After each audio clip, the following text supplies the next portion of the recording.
اعوذ باللہ من الشیطان الرجیم بسم اللہ الرحمن الرحیم۔ ویورز السلام علیکم۔ ویورز میں ہوں آپ کا میزبان سید احمد سمیع اور آپ دیکھ رہے ہیں سید احمد سمیع یوٹیوب چینل راولپنڈی اسلام آباد سے۔ ویورز کل کور کمانڈر کانفرنس کا آخری دن تھا اور کل میں اپنی ویڈیو بھی نہیں جاری کر سکا۔ اس کی وجہ یہی تھی کہ میں نے کہا کہ یہ کچھ ایسی ڈیولپمنٹس ہیں جو میں آپ کو بتاؤں۔ تو سب سے پہلے تو آپ کو ایک خبر دیتا چلوں کہ سپریم کورٹ آف پاکستان کے 3 رکنی بینچ نے ایک فیصلہ دیا ہے کہ وہ شہباز شریف نے حتیٰ کہ عزت کا دعویٰ کوئی عمران خان کے خلاف کیا تھا تو وہ اس کے اوپر وہ یعنی کہ جسے کہتے ہیں کہ عمران خان صاحب جو تھے وہ سیشن کورٹ میں پیش نہیں ہوئے تھے تو وہ ہائی کورٹ سے بھی ان کی اپیل مسترد کر دی تھی اور آج سپریم کورٹ نے بھی عمران خان کی اپیل مسترد کر دی۔ اب اس بات کو جو میں نے آپ کو خبر دی اس کو ذرا ذہن میں رکھیے گا، اب آگے جا کے میں تواتر سے بتاؤں گا کہ کیا چیز چل رہی ہے۔ ویسے تو شہباز شریف کی عزت کون سی کہ اس نے حد تک عزت کا دعویٰ کیا تھا؟ یہ ایک سوچنے کی بات ہمارے ججوں کو بھی چاہیے کہ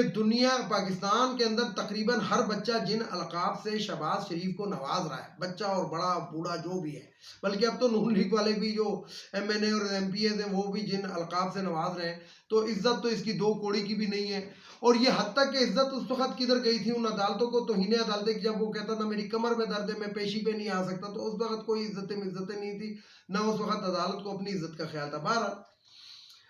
کور کمانڈر کانفرنس کل ختم ہوئی اور بہت ہی شارٹ سی انہوں نے اسٹیٹمنٹ دی جناب۔ جب وہ ختم ہوئی ٹوٹل 2 لکیروں یا 3 لکیریں آپ کہہ سکتے ہیں کہ جناب ملک کی سلامتی پہ کوئی سودے بازی نہیں ہوگی، اور کور کمانڈر کی یہ 54ویں یا 55ویں کانفرنس تھی، مطلب بس یہ 2-3 جملے تھے۔ اور اس کے آفٹر شاید جتنی بھی چھوٹی اسٹیٹمنٹ آتی ہے نا، یہ یاد رکھیں آخر 2 دن وہ جاری رہی تھی تو اسٹیٹمنٹ اتنی چھوٹی کیا تھی، تو اس کے سمجھ جایا کریں کہ اس کا مطلب ہے کہ اندر کوئی بڑے فیصلے ہو گئے۔ بہرحال اس ٹائم جو خبریں گردش کر رہی ہیں اور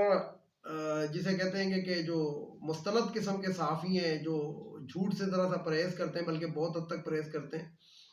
اور ذرائع ابلاغ ہو گئے، دوسرے ہو گئے، پرنٹ میڈیا ہو گیا، سوشل میڈیا ہو گیا اور مختلف چینلز ہو گئے، وہ خبر دے رہے ہیں کہ اس ٹائم اسلام آباد میں ٹیکنوکریٹس کی حکومت کے چرچے ہو رہے ہیں اور ٹیکنوکریٹس کو لانے کی کوشش ہو رہی ہے۔ لیکن یہ میں آپ کو بتاؤں یہ آپشن بھی ہے۔ میں اکثر آپ کو کہتا تھا کہ پاکستان کے اندر ایک خفیہ آنکھ ہے جو کھلی رہتی ہے گی اور وہ ریاست کو تباہ ہونے نہیں دیتی، اور جب حد سے زیادہ چیز بڑھ جائے تو پھر ریاست جو ہوتے ہیں وہ ریاست کی وہ جو آنکھ ہے وہ اپنے خفیہ ہاتھ کو حرکت میں لے کر آتی ہے اور بڑے بڑے کام پاکستان کے اندر پھر وہی کرتے ہیں۔ مثلا آپ کو یاد ہوگا کہ معین قریشی کو پاکستان کے اندر ایک امپورٹڈ وزیر اعظم کو لایا گیا تھا جن کے پاس پاکستان کا شناختی کارڈ بھی نہیں تھا، اور وسیم سجاد کو جو سینٹ کا چیئرمین تھا صدر بنایا گیا تھا، صدر و وزیر اعظم کو ایک ساتھ رخصت کیا تھا، اور وہ جو تھی وہ حکومت جو تھی معین قریشی کی وہ 6 مہینے رہی تھی۔ اب میں آپ کو ایک بات بتاؤں کہ ٹیکنوکریٹس کی جو حکومت کے بارے میں ایک چرچا ہو رہا ہے وہ اس لیے ہو رہا ہے کہ جناب کسی طریقے سے یہ، اور وہ اس کے لیے پیریڈ کیا جا رہا ہے کہ 2 سال۔ اب اس بات کو میں ادھر اسٹاپ کرتا ہوں کیونکہ آئین میں اس قسم کی کوئی گنجائش نہیں ہے، لیکن آئین کو تو یہ جو ہمارے طاقتور لوگ ہیں گے یہ کچھ سمجھتے نہیں ہیں، یہ تو اس کو سمجھتے ہیں کہ بس اس کا صفحہ پاڑو اور اس پہ پکوڑے کھا کے رکھ کے کھاؤ، اور یہی وہی آئین ہے کہ جس کو ہماری پارلیمنٹ کے پارلیمنٹیرین جو ہیں وہ اٹھا کے پھینکتے ہیں گے اور جن کے صفحے پھاڑ کے جناب اسپیکر کے منہ پہ مارتے ہیں۔ تو یہ ایکچول جو کہانی ہے وہ یہ ہے کہ کہانی وہی پرانی ہے۔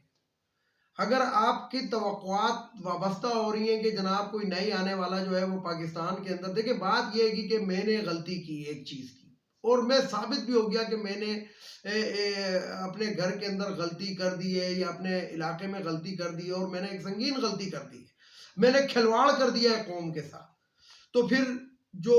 میرا جانشین ہوگا یا جانشین نہ بھی ہو تو جو میرا بھائی ہوگا یا میرا بیٹا ہوگا وہ مجھے وہ سمجھائے گا کہ یہ آپ نے غلط کام کر دیا، اور اگر میں نہیں سمجھوں گا تو ہو سکتا ہے کہ وہ پھر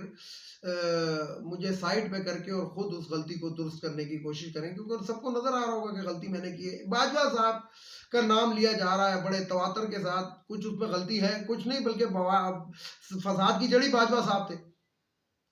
اب باجوہ صاحب جا چکے ہیں، تو اگر یہ جو کور کمانڈر جو ہے 50 55 60 جتنے بھی ہیں اور پلس یہ جو ہمارے آرمی چیف ہیں گے، اگر جب ان کو پتہ آئے گا کہ باجوہ صاحب نے غلطی کر دی اور درپردہ ان کو کہا بھی جا رہا ہے کہ آپ کچھ عرصے کے لیے بلکہ آپ ملک سے چلے جائیں، وہ اسی لیے کہا جا رہا ہے کہ اپنا بندہ سیف کر لو، سب سے پہلی بات. اور عمران خان کو نہیں آنے دینا کیونکہ باجوہ صاحب کی خواہش تھی کہ عمران خان نہ آئے. تو اب آپ یہ ڈرامہ رچا رہے ہیں ٹیکنوکریٹس حکومت کا کہ جناب 2 سال کے لیے ٹیکنوکریٹس حکومت. جب معیشت بہت اچھی چل رہی تھی، گروتھ ریٹ 6 کے اوپر جا رہا تھا، سب کچھ ہو رہا تھا، ہر چیز سستی مل رہی تھی اپنے پاکستان کے یعنی کہ انڈو پاک کے ریجن کے اندر، اس وقت آپ نے ایک ایماندار شخص کو ہٹایا. اور کس چیز پہ ہٹایا؟ ریجیوم چینج آپریشن کر کے آپ نے ہٹایا. اب چاہیے تو یہ تھا کہ بھائی جو وہ کہہ رہے گا کہ آپ الیکشن کر دیں، اگر الیکشن کے اندر عمران خان منتخب ہوتا ہے تو منتخب ہو جائے اور وہ آ جائے، فیئر الیکشن کرائیں. اور اگر نہیں ہوتا، یہی چور مسلط جو آپ لوگوں نے ہم پر کیے ہیں، جو ہماری آرمی نے باجوہ صاحب نے مل کر ہم پر کیے ہیں، یہ چور ڈاکو ڈکیت مسلط، اگر انہی کو ہم پہ مسلط رکھنا آئے گا تو پھر الیکشن کے اندر یہ جیت کے آ جائیں گے. آپ ایک طرف الیکشن سے حکومت بھاگ رہی ہے، دوسری طرف جو ہمارے طاقتور حلقے ہیں وہ عمران خان کی راہ میں روڑے اٹکا رہے ہیں. جو یہ سپریم کورٹ کا آج فیصلہ ہے، اب دیکھیں میں وہ پہلی والی بات یہاں پہ بتا دوں آپ کو، یہ بھی اسی سلسلے کی ایک کڑی ہے. مجھے یہ بتائیں کہ شہباز شریف جہاں پہ بھی جائے وہ دودھ سے دھلا کیسے ثابت ہو رہا ہے. سلیمان شہباز بھی آ گیا، NRO2 کمپلیٹ ہوتا جا رہا ہے. ایوان صدر کے اندر بیٹھ کے ڈالر ڈکار اسحاق ڈار جو ہے وہ دھمکی دیتا ہے صدر پاکستان کو کہ ہمارے ساتھ طاقتور لوگ بھی شامل ہیں. اور جب وہ کہہ رہے طاقتور لوگ شامل ہیں تو اس کا مطلب ہے کہ ڈگی کے اندر دوبارہ شہباز شریف بیٹھ کے جانا کہیں پہ شروع ہو چکا ہے. یہ بھی میں آپ کو بتا رہا ہوں کہ دوبارہ ڈگی والی ڈپلومیسی شہباز شریف اڈاپٹ کر چکا ہے. اور کیوں کر چکا ہے یہ میں آپ کو کیوں کہہ رہا ہوں آپ کو کہ میرے پاس خبر ہے. کل میں GHQ سے زیادہ 7 کلومیٹر دور رہتا ہوں، اور کل جب میں وہاں سے جا رہا تھا کہیں تو وہاں پہ گاڑیوں کا ایک اندھام کھڑا ہوا تھا. یعنی کہ اتنی گاڑیاں کھڑی تھیں کہ GHQ کے گیٹ نمبر 4 سے لے کر جناب جو CSD کینٹین ہے گی اس کے بعد چیک پوسٹ وہاں تک گاڑیاں کھڑی ہوئی تھیں. تو ایک ایسے ایریے کے اندر جو سیکورٹی فل پروف جہاں پر ہونی چاہیے، خودکش حملوں کا پاکستان کے اندر ڈر ہے گا، سب کچھ ہے گا، دوبارہ سے طالبان یا ظالمان سر اٹھانا شروع ہو گئے، اس وقت اتنی گاڑیوں کا ایک ایسے حساس علاقے کے اندر کھڑے ہونے کا کیا مقصد تھا؟ تو بات یہ ویورز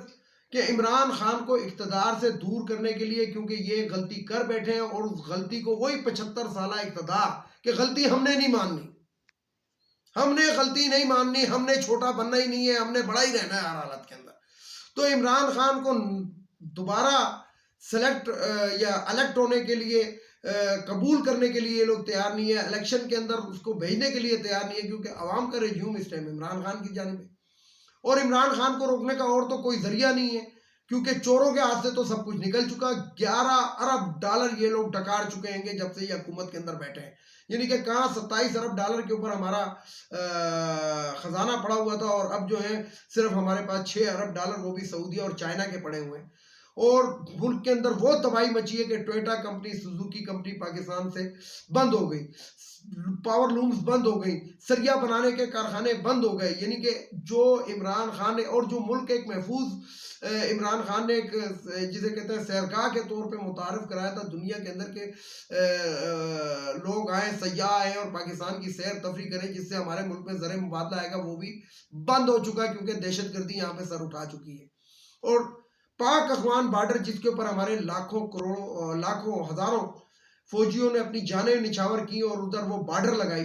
کیونکہ جان تو نیچے والے طبقے کی جاتی ہے، اوپر والے طبقے کی تو جاتی نہیں ہے. اوپر والے طبقے کو تو پتہ نہیں کس چکر کے اندر ستارہ بطالت مل جاتا ہے، نشان امتیاز ملٹری مل جاتا ہے، پتہ نہیں کون سے چکر ہیں گے، کون سے انہوں نے سیاچین گلیشر پہ جھنڈے لہرائے ہیں کہ جو ان کو ستارہ بصالت اور تمغہ امتیاز ملٹری ملتے ہیں. تو جو چھوٹا فوجی ہوتا ہے وہ بیچارہ شہید ہوتا ہے. اور افغانستان کے طالبان کی کیا جرت ہے کہ وہ پاکستان کے اوپر حملے کر رہے ہیں، بڑھ بڑھ کے کر رہے ہیں. گوادر کے اندر آگ لگی ہوئی ہے، یعنی کہ طالبان نے گوادر بلوچستان سلگ رہا ہے، چمن کی بارڈر سلگ رہی ہے، پاک افغان بارڈر پوری سلگ رہی ہے، کیونکہ طالبان جو ہے وہ بدماشی پہ اتر آئے. اور میں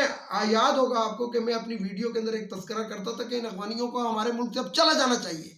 وزیر خزانہ ٹی وی پہ بیٹھ کے کہتا ہے کہ جناب آٹا اسمگل ہو رہا ہے افغانستان، ڈالر اسمگل ہو رہا ہے، روکنا کس نے بھائی؟ روکنا تو تم نے ہے نا، تمہاری حکومت ہے. لیکن تمہاری حکومت صرف ایک لابھ راب رہی ہے کہ عمران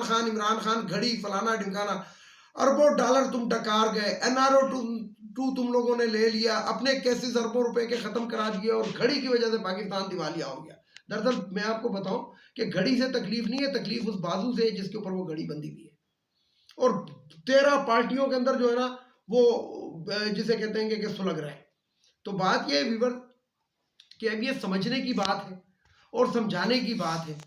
یہ میں آپ کو بتاؤں کہ اگر اب عمران خان کو مائنس کرنے کی کوشش کی، جس کے اندر عدلیہ کا گھنونا چہرہ،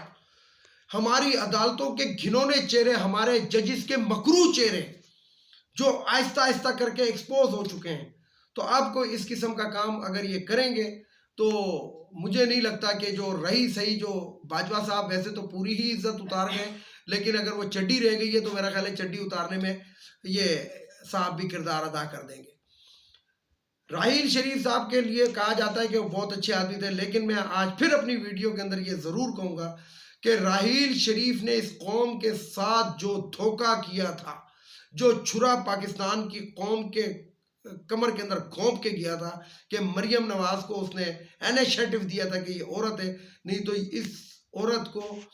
وہ جو ڈان لیکس تھا اس کے اندر جو کم سے کم سزا ہونی تھی وہ عمر قید کی سزا ہونی تھی. لیکن وہ اس کو نکال کر چلا گیا تھا، اور بعد میں ثابت ہو گیا کہ پاکستان کے اندر قانون صرف غریب کے لیے، اہل شریف کے لیے کوئی قانون نہیں ہے. ویڈیو کو لائک کریں، شیئر کریں، سبسکرائب کریں، بیل آئیکن کے بٹن کو ضرور دبائیں تاکہ میری نیکسٹ ویڈیو آپ کو مل سکے. اس کے ساتھ اجازت چاہتا ہوں تمام دیکھنے والے سننے والوں کو. اللہ حافظ. پاکستان زندہ باد.